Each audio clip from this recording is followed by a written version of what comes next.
கூடிய விரைவில் உனக்கு ஒரு நல்ல செய்தி கொடுக்கப் போகிறேன்.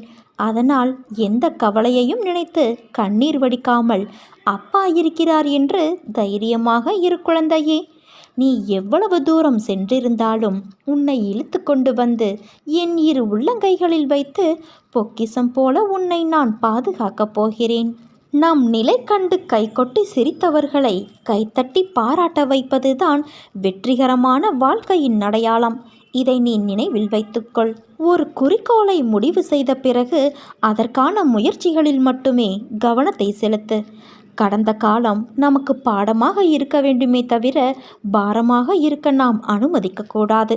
அதனால் தேவையற்ற எண்ணங்களை நீ தவிர்த்துவிடு. என்றும் எதற்காகவும் முன்வைத்த காலை பின் வைக்காதே. அடுத்தவனை நாடி நிற்காதே. உன் குறைகளை மற்றவர்களிடத்தில் பகிர்ந்து கொள்ளாதே. யாரிடமும் வாக்குவாதம் செய்யாதே.